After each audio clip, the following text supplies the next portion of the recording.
창세기 4장 3절에서 12절까지의 말씀을 함께 보겠습니다.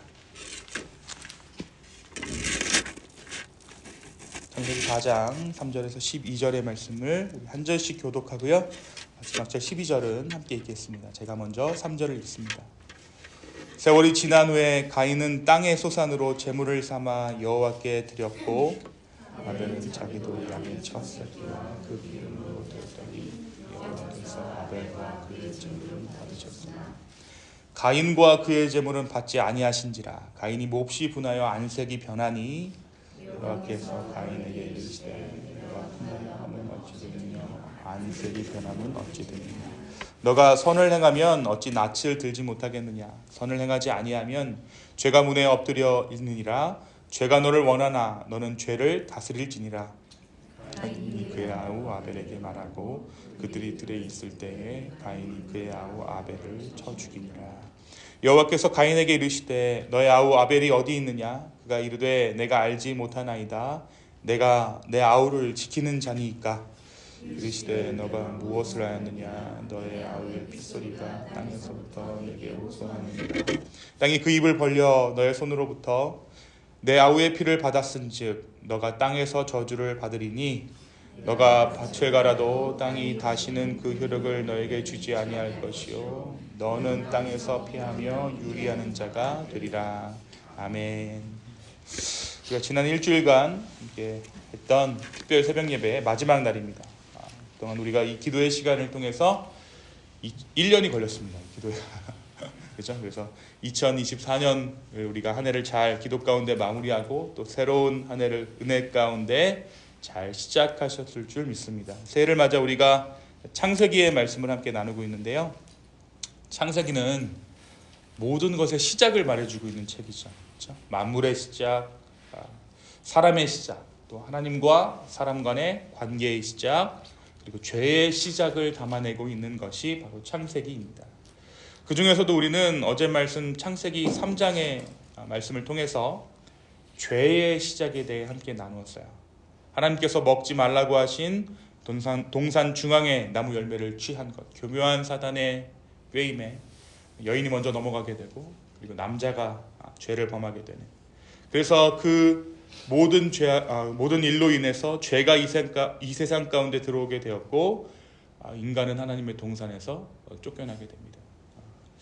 흔히들 우리가 이 사건으로 인해 하나님과 인간이 단절됐다라고 이야기하지만 이 인간들이 범죄한 후에도 하나님은 여전히 그들과 소통하셨고 그들을 돌보셨습니다. 하나님은 아담과 하와를 심판하셨지만 그들이 죄를 범한 후에도 그들을 찾아오셔서 대화를 나누셨다는 것을 우리가 3장과 4장의 말씀을 통해 알 수 있어요. 심판하셨지만 그들을 완전히 버리신 것은 아니었다라는 것이죠. 또한 하나님께서는 그들의 부끄러움을 덮기 위해 가죽옷을 지어 입히십니다. 이는 그들이 여전히 하나님의 보호와 관심 아래에 있었음을 보여주고 있죠. 더 나아가서 창세기 3장 14절 15절에 뭐를 얘기하냐면 예수 그리스도의 구원을 얘기해요. 후에 구원의 약속, 메시아가 그들의 자손을 통해 나올 것이다. 그래서 그가 사단의 머리를 깨부술 것이다. 그래서 이게 첫 번째 이 구약 가운데 선포된 복음의 이야기입니다.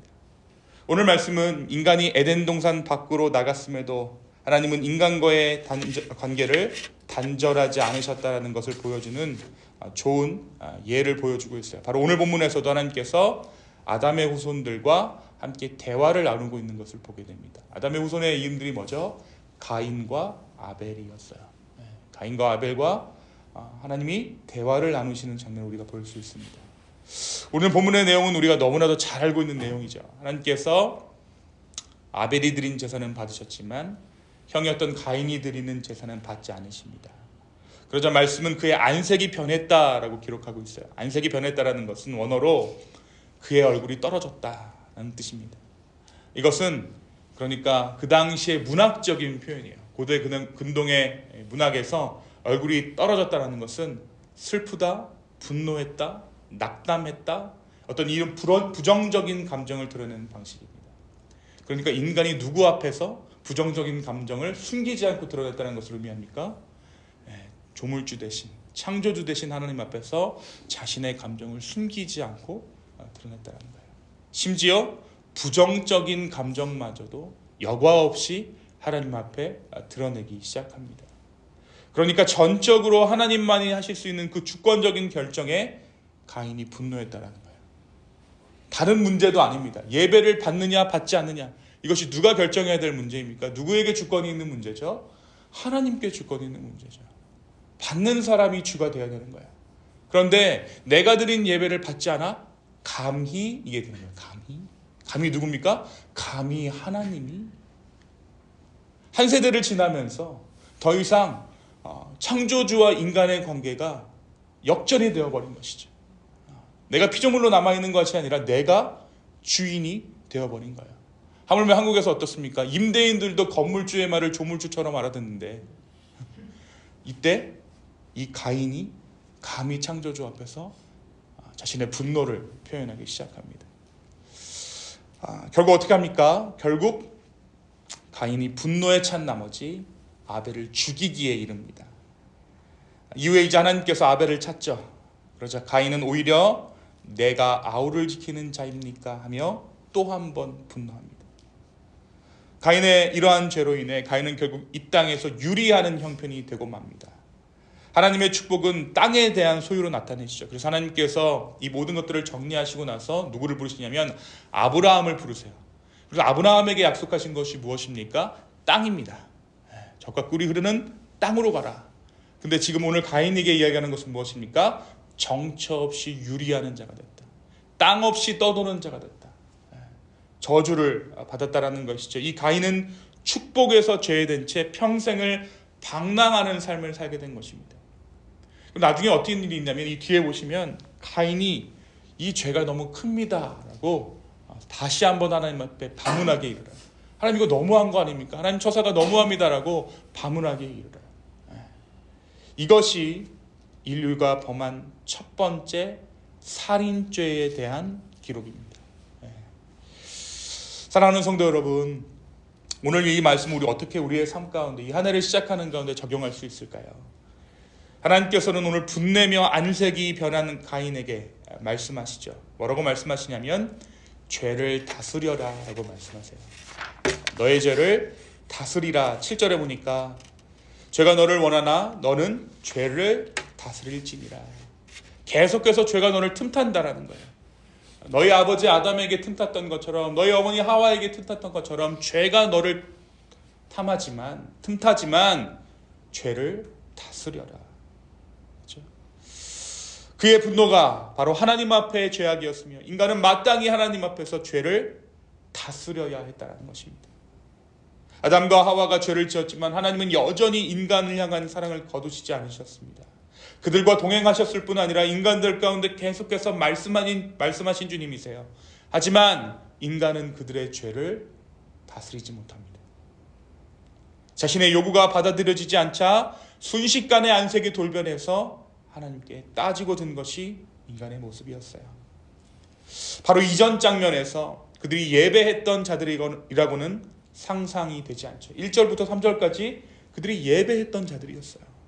근데 그 예배가 받아들여지지 않자 순식간에 얼굴이 변하면서 하나님 앞에 따지고 드는, 바로 이들이 우리 인간의 모습이었다는 것입니다.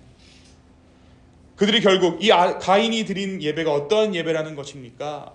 내 만족, 내 영광을 위한 예배였다는 것이 드러나는 순간이 바로 오늘의 말씀입니다. 오늘 이 안에 우리 신앙의 목적이 주의 영광 되기를 원합니다. 내 만족, 나의 유익이 아니라, 내 평안이 아니라 주님의 영광을 위해 우리의 신앙이 작동하기를 소망합니다. 주님의 영광을 위해 이 한 해를 살아갈 수 있는 우리 모두 되기를 예수님의 이름으로 축원합니다.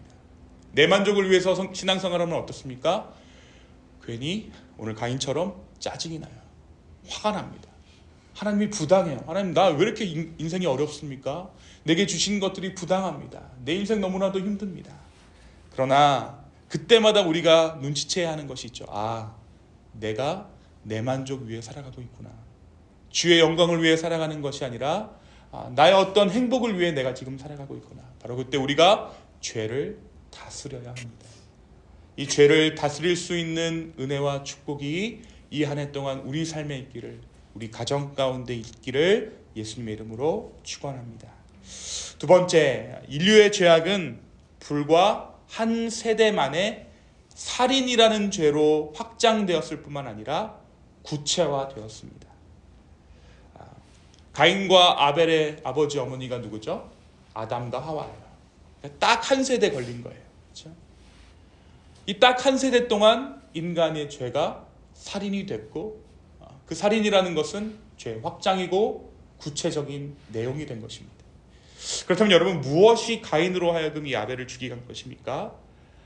우리가 어제 아담과 하와가 선악과를 딱 먹고 나서 그들 가운데 뭐가 생겼다 그랬죠? 어제입니다. 어제 수치심이 생겼어요. shame. 인간이 부끄러운 줄 알더라. 벗은 것을 보고 수치를 느끼더라. 여러분, 이 수치심이 딱 한 세대 지나니까 뭐가 됐다고요? 살인이 된 거예요. 부끄러운 거예요. 가인이 아벨 앞에 쪽팔린 거예요. 어떻게 제 재산은 받고 내 재산은 안 받지? 부끄럽다. 어제 2장의 말씀에서 선악과를 먹은 인류가 갖게 된 감정은 수치심이었죠. 그리고 그 뒤로 한 대가 지나 이 수치심으로 인해 인간은 다른 인간을 죽이기에 이릅니다. 창피합니다. 내 동생의 예배는 받으셨지만 나의 예배는 받지 않으셨다 라는 그 부끄러움을 감추기 위해 가인은 분노했고 결국 아벨을 죽입니다. 사랑하는 여러분, 우리는 이 한 해를 살아가면서 무려 특별 새벽 예배로 모이고 하루도 빠지지 않고 여러분들 나오신 줄 알지만, 제가 한 가지 예언하자면, 확실한 예언을 드리자면, 지난해와 같이 또 넘어지고 또 죄를 지을 것입니다. 그런데 중요한 건 우리가 왜 여기 나와 있습니까? 우리의 죄를 감추려고 이곳에 나온 것이 아니죠. 우리가 그럴 것 뻔하지만 그때마다 주님 앞에 나와 기도하겠습니다 라는 것이 우리의 오늘 이 자리에 고백인 줄로 믿습니다. 여러분, 죄는 점점 커지고 발전하고 구체화되어집니다. 내 알 수 없는 감정들이 나중에는 꼭 그 감정이었구나. 어떤 걸로 나타나느냐? 죄로 나타나요. 내가 이걸 하고 보니까 그 전에 그래, 이 감정이, 저 사람을 향한 이 감정이, 그 감정의 실체가 이것이었구나. 늘 죄를 짓고 나서 안다라는 것이죠. 이 한 해 동안 작은 죄라도 내게 발견되었을 때 그 죄를 가지고 다른 곳으로 나아가는 것이 아니라 하나님 앞에 가지고 나아가는 우리가 되기를 소망합니다. 그리고 저와 여러분의 오늘의 기도가 무엇이 죄인지 내 기준으로 판단하는 것이 아니라 하나님께서 나에게 어떠한 것이 죄인지 말씀해 주십시오라는 간구가 되기를 예수님의 이름으로 축원합니다. 무엇이 죄인가? 여러분, 그것은 내가 결정하는 부분이 아니고 내가 판단할 수 있는 부분이 아니고 하나님께서 정해주시는 부분입니다.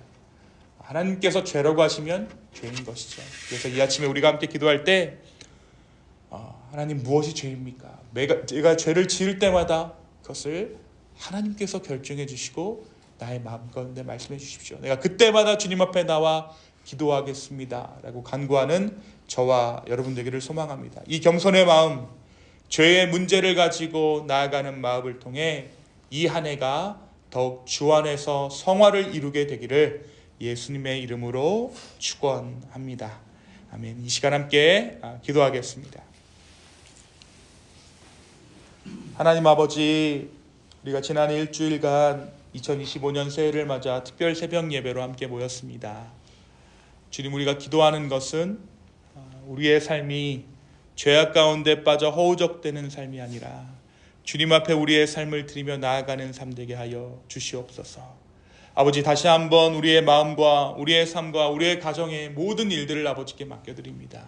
심지어 죄의 기준을 정하는 것도 내 양심이 아니라 주님께 맡겨드립니다. 주여, 우리를 새롭게 하여 주시고 이 한 해가 날마다의 주님과의 관계가 쌓여가는 삶 되게 하여 주시고 죄를 쌓는 삶이 아니라 은혜를 쌓아가는 삶 되게 하여 주시옵소서. 감사합니다. 이 모든 말씀 예수님의 이름으로 기도하였습니다. 아멘.